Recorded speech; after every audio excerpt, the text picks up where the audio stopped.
Class 9 आपके लिए ये वीडियो बनाई जा रही है और उर्दू के एग्ज़ाम के हवाले से बात करूँगा। तो बेटा आपने उर्दू के लिए जो सबसे पहले 75 मार्क्स का आपका एग्ज़ाम होगा, तो जो एमसीक्यूज़ प्रिपरेशन है वो आपने कैसे करनी है। एमसीक्यूज़ प्रिपरेशन के लिए आपने ये करना होगा कि आपकी जो रेफरेंस या आपके जो भी नोट्स हैं उर्दू के, उसमें आप चैप्टर्स एंड जो नज़में हैं, जो नसर निगार हैं, उनमें जितने चैप्टर्स के एमसीक्यूज़ आपके रेफरेंस में हैं, पहले कोशिश तो ये करनी है कि आपने वो सारे पढ़ लेने। और अगर सारे नहीं पढ़ सकें तो कम से कम आप हर चैप्टर से स्टार्टिंग के भी अगर आप 10-10, 15-15 भी पढ़ लेंगे, या फिर अगर आप अगर मिसाल के तौर पे ओवरऑल जितने भी एमसीक्यूज़ हैं, अगर आप उनका 70-80% भी अगर आप पढ़ के चले जाएँ, जो कि कोई ऐसा मुश्किल बात नहीं है, सिर्फ आपने कुछ टाइम निकाल के 1 घंटा 2 घंटा सुकून से एमसीक्यूज़ को पढ़ना है, रीड करना है, और सुबह इम्तिहान से पहले भी एमसीक्यूज़ को रीड करना है। तो ये आपके रेफरेंस या नोट से जो एमसीक्यूज़ आएंगे, या जो कुछ आपने चैप्टर पढ़े हैं, रीडिंग करी है, समझे हैं, वहाँ से भी आपके एमसीक्यूज़ आ सकते हैं। तो इंशाल्लाह ईज़िली आपके यहाँ से 30 एमसीक्यूज़ आएंगे, वो निकल जाएंगे। सेक्शन बी के लिए तो बेटा देखो, आपके पास जो सवाल पहला आएगा उसमें आपको सवाल जवाब करने होंगे, ठीक है। तो उसमें भी जो सवालात हैं, आपने अपने पूरे साल में जो जो चैप्टर्स पढ़े हैं और उनके जो क्वेश्चन आंसर आप लोगों ने याद किए हैं, जो कर चुके हैं, देखो बेटा वो तो आपने रिवाइज करने ही करने हैं, लेकिन उसके अलावा जो क्वेश्चंस मैंने यहाँ पे इम्पॉर्टेंट मेंशन किए हैं, ये सवाल आप लाजमी कर लेंगे। लेकिन मैं आपसे यही बोलूँगा कि जो कुछ पहले भी किया है वो भी रिवाइज़ करेंगे। अच्छा जी, तो आपको मैंने यहाँ तकरीबन 10, 11, 12 सवाल दिए हैं, आप ये कर लेंगे, ठीक है। अच्छा, इसके अलावा आप उसके बाद अगला सवाल आएगा, मरकज़ी ख़याल या खुलासा करना है मुसन्निफ़ के हवाले के साथ। अब आपके पास ये 3 ऑप्शन हैं, यानी कि 3 चैप्टर्स आएंगे जिसके आपको या तो मरकज़ी ख़याल या खुलासा करना है। अच्छा, अब आप इंशाल्लाह ये 3 कर लो, आपके इंशाल्लाह इन 3 में से ही आ जाएंगे। और इस सवाल में चॉइस भी है, आपके पास 3 नज़में आएंगी, उन नज़म में से किसी एक का मरकज़ी ख़याल या खुलासा। तो बेटा सिंपल सी बात है, आप ये 3 चैप्टर और 3 जो नज़म है, इन तीनों को ही कर लो, ठीक है। और कम से कम भी अगर आप ये 6 नहीं कर सको तो बेटा कम से कम या तो कोई तीनों चैप्टर कर लो और एक नज़म कर लो, या तीनों नज़म और एक चैप्टर कर लो, इंशाल्लाह आपका ये सवाल निकल जाएगा। इसके बाद आपके पास शेर की तशरीह है, जो कि आपके पास क्या सीन है, देखो, या तो आपके पास जो शेर आएंगे 3 आएंगे तकरीबन, उनमें से 2 करने होंगे, तो उनकी तशरीह करनी है, या आपके पास ऑप्शन देके सिर्फ एक बंद देंगे नज़म का, और उस जो भी बंद होगा आपने उस जुज़ की तशरीह करनी होगी, कोई एक आएगा। तो मैं आपको ये रेकमेंड करूँगा कि क्योंकि आपके पास जो तशरीह हैं वो ज़्यादा बनेंगी, मैं आपको ये रेकमेंड करूँगा कि अगर आप तशरीह करना चाहते हैं तो मॉडल पेपर वाली प्लस बुक में मैक्सिमम जितनी आप कर सकें, क्योंकि वो उनमें इम्पॉर्टेंट सिलेक्शन थोड़ा मुश्किल होता है, क्योंकि आपका फ़र्स्ट टाइम इसका एग्ज़ाम आएगा।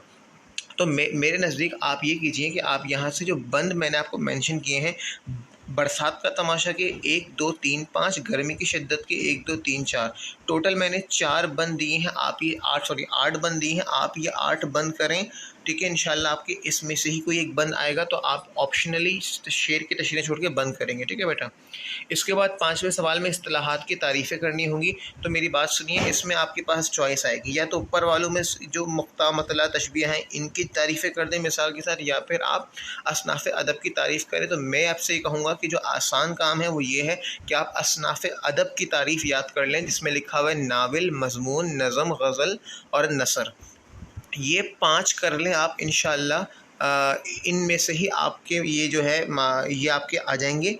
लेकिन अगर आप इजाफ़ी तौर पे करना चाहें तो ये असनाफ़ अदब की तारीफ़ भी कर लें और मतला मक्ता भी कर लें, ताकि अगर इन केस इनमें से कोई एक आध आउट आ रहा हो तो आपको मिसाल ऊपर वाले सारे आ रहे हो तो आप वो कर लेंगे, वो सारे नहीं आ रहे होंगे तो फिर नीचे वाले सारे। लेकिन ऐसा नहीं करना कि कुछ ऊपर से कुछ नीचे से, क्योंकि ये चॉइस है, ठीक है बेटा। तो अब आपके लिए जो ईजी हो आप वो यहाँ से याद कर सकते हैं, लेकिन आसान जो रहेगा वो नावल, मज़मून, नज़म, गज़ल, नसर की तारीफ़ें करना रहेगा, ठीक है बेटा। अच्छा, अब इसके बाद आपके पास जो है वो ये क्वेश्चन नंबर 5 था, और क्वेश्चन नंबर 6 जो होगा आपके पास, उसमें आपके पास या 2 सवाल होंगे चॉइस के साथ, या करके या तो दोस्त के नाम ख़त लिखें या मुदीर के नाम ख़त लिखें। तो बेटा ख़त कोई भी आ जाए आप ख़ुद लिख सकते हैं, लेकिन कम से कम अगर आपके पास ये ख़त आ जाए मुदीर वाले, तो उसमें आप कम से कम अखबार के मुदीर को जो ख़त लिखने हैं उनमें आप सफाई के नाक़िस सूरत हाल, ट्रैफिक की बदनिज़ामी, कराची में पानी का बहरान और बिजली और गैस की कमी, ये 4 तो आप इनके इनके मतलब इनके हवाले से आप पढ़ के चले जाएँ कि इसमें आपने क्या लिखना होगा, तो ये आप ख़ुद कर सकते हैं। ठीक है बेटा। अच्छा, इसके बाद तारीफ़ें करनी है मिसाल के साथ। तो जितनी तारीफ़ें मैंने यहाँ दी हैं आप ये सारी कर लें, या आपके पास चॉइस है आप इसको अटैम्प्ट ना करें तो मुहावरात को जुमलों में इस्तेमाल कर लें। मुहावरात बेटा देखो ये तो बेसिकली मैंने चंद ही दिए हैं, क्योंकि रेफरेंस या बुक में होते तो बहुत हैं, लेकिन अब इसमें मुहावरात बहुत सारे बन जाते हैं। तो मैं आपसे यही कहूँगा कि या तो आप ये जो दिए गए मुहावरात हैं इनको तो कर लें, इसके अलावा अगर आपके पास रेफरेंस वगैरह में कुछ मुहावरात और अवेलेबल हों तो आप उनको भी पढ़ के उनके मतलब को समझ लें, और आप मतलब को समझ लेंगे तो जुमला आप खुद बना लेंगे। ठीक है। अच्छा, नहीं तो फिर जो ऊपर दिए गए तारीफ़ें आप ये याद कर लीजिएगा, इन्हीं में से इंशाल्लाह आपकी आ जाएंगी। ये सारी नहीं आएंगी, इनमें से चंद आएंगी, तो ये तो मैंने इंपॉर्टेंट के हिसाब से दी इंशाल्लाह, तो ये आपका हो जाएगा। इसके बाद आपने क्या करना है बेटा, देखो मुतरादिफ जो है ना, ये आपके पास जितने भी रेफरेंस में मौजूद हो ये आप कर लीजिएगा, ये आपका सेक्शन भी ख़त्म हो जाएगा। हिस्सा जी में नसर पारा। नसर पारे का सीन ये होता है बेटा, ये कहीं से भी कोई भी पैराग्राफ बुक के चैप्टर से उठा के देते हैं। तो अगर आपने बुक रीडिंग चैप्टर रीडिंग करी है तो आप अच्छे से कर लेंगे, वरना आप बुक या चैप्टर रीडिंग अपनी कर सकते हैं, तो वहाँ से आप नसर पारे की तशरीह अपने ज़बान अपने लफ्ज़ों में कर सकते हैं, वरना कम से कम जो मॉडल पेपर में आया हुआ नसर पारा है वो तो आप कर लें। इसी तरह अगर आप ये ना कीजिए तो फिर आप या करके जुमलों की तशरीह कर लीजिए। जुमलों की तशरीह भी इंपॉर्टेंट करना मुश्किल होता है, ये भी कहीं से आ जाती हैं, लेकिन मैं आपसे ये बोलूँगा या तो आप जितने आपके शुरू के चैप्टर आप उनको अच्छे से पढ़ लें, आपके वहाँ से जुमलों की तशरीह भी आप खुद कर सकेंगे।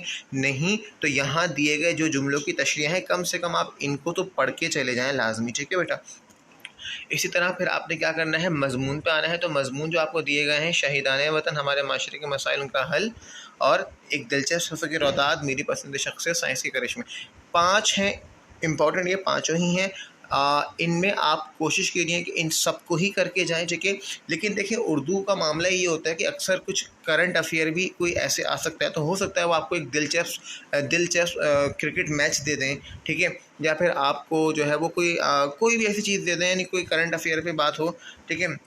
जैसे मिसाल के तौर पे बढ़ती हुई महंगाई बोल दें। ठीक है। बिजली की जो है वो लोड शेडिंग के हवाले से बात कर दें, है ना, तवानाई की कमी की बात कर दें।